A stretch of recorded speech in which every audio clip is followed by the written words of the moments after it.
Ya, pemirsa Jambi TV ada Rumah Teteh kembali lagi di program Lebih Dekat bersama Balitbangda Provinsi Jambi. Nah, tadi kita sudah banyak mengupas mengenai penelitian yang sudah dilakukan oleh tim Balitbangda Provinsi Jambi, dan kali ini saya akan berbincang terlebih dahulu dengan Ibu Susi dari bidang ekonomi Balitbangda Provinsi Jambi. Nah, Ibu Susi, bagaimana kabarnya sore hari ini, Ibu?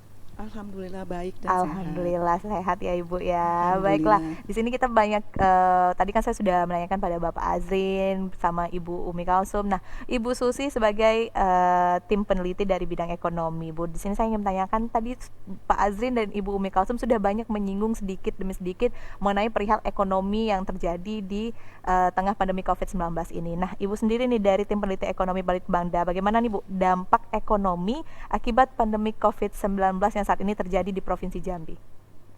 Ya baik Mbak. Jika kita melihat wabah COVID ini yang artinya kita nggak tahu kapan berakhirnya. Mm-mm. Nah, untuk dampaknya kepada ekonomi itu udah jelas nampak, di mana pertumbuhan ekonomi kita menurun, Ya. kemudian lapangan pekerjaan kita mulai sempit, kemudian adanya peningkatan pengangguran. Hal ini kenapa terjadi? Karena ada kebijakan pemerintah. Mm-mm. Nah, kita lihat seperti wabah COVID ini melanda Provinsi Jambi itu dimulai dari bulan Maret. Mm-mm. Sementara Indonesia itu sudah mulai di bulan Januari awal. Januari Waktu itu masih sekitar 2 sampai 8. Dan kita waktu itu belum mengambil sebuah kebijakan-kebijakan. Nah, Mm-mm. kebijakan yang diambil inilah yang menyebabkan seperti pembatas wilayah. Mm-mm. Semi kita tidak melakukan PSBB, tapi kita melakukan semi Semi PSBB. PSBB. Nah, semi PSBB inilah yang menuntut sebagian besar pelaku usaha menutup usahanya. Mm-mm. Seperti waktu baru-baru itu, seperti hotel, Mm-mm. hunian hotel sepi. Ini kan melihat dampaknya jelas sekali, di mana karyawan hotel itu dirumahkan dan mereka kehilangan pekerjaan. Nah, otomatis mereka kemampuan daya belinya berkurang. Makanya waktu Bu Umi mengatakan tingkat masyarakat, survei yang kedua dia mengatakan bahwa tingkat pembelian vitamin itu berkurang. Saya rasa mungkin karena pengaruh itu, karena di awal-awal itu kita kan dampaknya belum begitu, Belum karena terlalu kita terasa kebijakan ya, Bu, kita ya. kan diambil di bulan Maret. Mm-mm. Kebijakan provinsi, pembatasan semi pembatasan wilayah, di mana banyak pelaku-pelaku usaha itu menutup usahanya.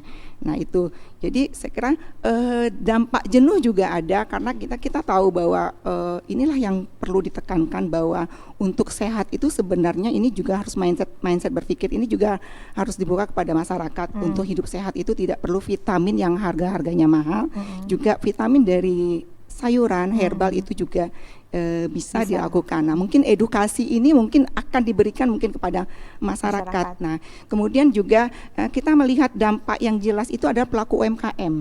Di mana UMKM yang baru berkembang, karena daya beli masyarakat berkurang, dan masyarakat waktu di awal itu tingkat parno itu terlalu tinggi, semua takut.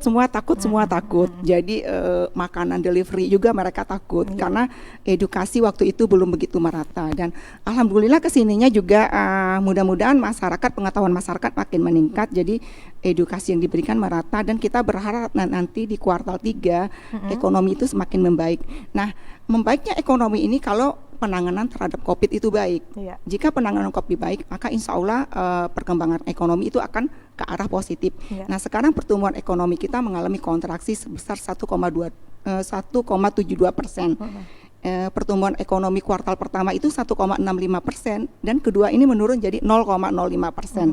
Nah, kita juga harus waspada, jangan sampai nanti wabah COVID ini akan semakin krisis ekonominya, semakin pertumbuhan ekonomi kita semakin turun. Tentu ada siasat strategi yang akan kita lakukan. Maka kita harus berorientasi kepada adaptasi kebiasaan baru. Artinya ekonomi terus berkembang dan pola kebiasaan kita juga harus berkembang. Nah, itu kemudian orang miskin baru juga timbul, Mbak. Iya. Jadi karena COVID ini, COVID ya, ini data Dukcapil itu mengatakan waktu kuartal 1 itu bertambahnya orang miskin itu sekitar 0,8% atau 2.310. Nah, ini juga harus menjadi tanggungan pemerintah. Bagaimana nanti pemulihan ekonomi itu kita lakukan ketika pasca COVID ini. Cuma pasca COVID ini kita kan belum bisa memprediksi kapan pasca COVID ini berlalu. Yang jelas vaksinnya pemerintah terus berusaha, tapi yang kita lakukan adalah penekanan, kunci utamanya adalah perubahan perilaku. Kalau menurut saya perubahan. Sehingga ketika kita perubahan perilaku kita baik, maka ekonomi kita akan mengikuti. Akan mengikuti lah Bu ya, dari perilaku masyarakat juga yang tentunya kalau tingkat kesadarannya juga baik, ya tentunya akan berpengaruh dalam berbagai aspek nantinya. Begitu juga pelaku bisnis. Jadi saya lihat pelaku bisnis juga harus menerapkan benar-benar protokol kesehatan tuh. Ketika memang jaraknya 1 meter, dia harus memang menempatkan 1 meter. Jangan nanti pembeli berkunjung banyak, 1 meternya diacuhkan gitu.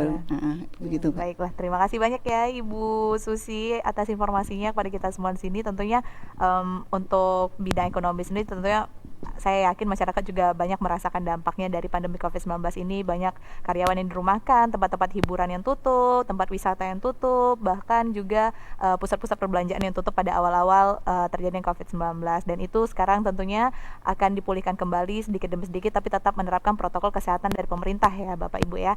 Dan untuk pemirsa Jambi TV, kita akan kembali lagi bersama Bapak Azrin di sini. Bapak Azrin ya, tadi kita sudah banyak membahas nih Pak mengenai penelitian yang sudah dilakukan oleh tim Balitbangda sendiri dari bulan Maret 2020. Nah, untuk tim peneliti sendiri nih Pak yang terlibat dan apa saja peran Balitbangda Provinsi Jambi dalam percepatan penanganan COVID-19 di Provinsi Jambi sendiri Pak?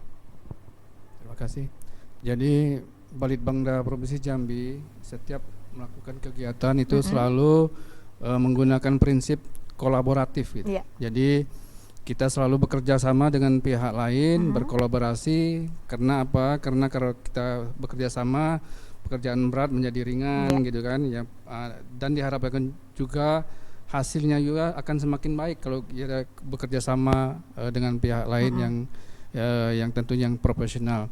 Jadi ada beberapa lembaga ataupun pihak lain yang selalu kami ajak kolaborasi dalam setiap melaksanakan survei, kajian, penelitian dan pengembangan. Yang pertama itu peneliti-peneliti dari Dewan Riset Daerah Provinsi Jambi. Jadi Dewan Riset Daerah Provinsi Jambi ini kami anggap sebagai lembaga pendukung. Ini Dewan Riset ini kami yang membentuknya ya, dengan harapan bisa mendukung seluruh kegiatan yang ada di Balitbangda. Kemudian peneliti-peneliti yang ada di perguruan tinggi di Provinsi Jambi ini kita selalu kita ajak sesuai dengan keilmuan yang kita butuhkan dalam suatu penelitian. Jadi perguruan tinggi yang ada di Provinsi Jambi ini mitra bagi Balitbangda, mitra. Jadi dosen-dosennya kita jadikan sebagai mitra untuk mendukung kegiatan kita yang ada di Balitbangda. Kemudian juga peneliti-peneliti yang ada di Balitbangda itu sendiri tentunya. Jadi kita Balitbangda ini punya peneliti milik Pemprov yang cukup bervariasi apa jenis keilmuannya. Namun apabila dalam suatu kegiatan penelitian yang spesifik kita perlu tenaga ahli, ya kita rekrut dari luar, dari perguruan tinggi, dari Dewan Riset ataupun dari pihak lain yang memang mempunyai keahlian yang kita butuhkan. Sedangkan peran Balitbangda dalam suatu kegiatan survei, kajian, penelitian dan pengembangan ya tentunya sebagai leader. Kalau kita kolaboratif dengan pihak lain, Balitbangda sebagai leadernya gitu. Karena memang sesuai dengan tupoksi bahwa tupoksi untuk penelitian dan pengembangan itu ada di Balitbangda. Jadi semua hasil kajian, penelitian dan pengembangan ini tentunya kita sampaikan kepada pimpinan daerah, kepala daerah sebagai dasar kepala daerah untuk memutuskan suatu kebijakan yang akan diambil. Itu Pak. Baiklah, terima kasih banyak Pak Azrin. Jadi tentunya banyak juga tim yang bekerjasama dengan Balitbangda Provinsi Jambi untuk membantu dalam mensurvei hal-hal yang tentunya diperlukan dalam masa pandemi COVID-19 ini. Dan pemirsa Jambi TV, tentu kita masih akan berbincang lagi dengan narasumber kita pada sore hari ini. Tentunya kita akan kembali lagi usai jeda berikut ini masih di Lebih Dekat dengan Balitbangda Provinsi Jambi.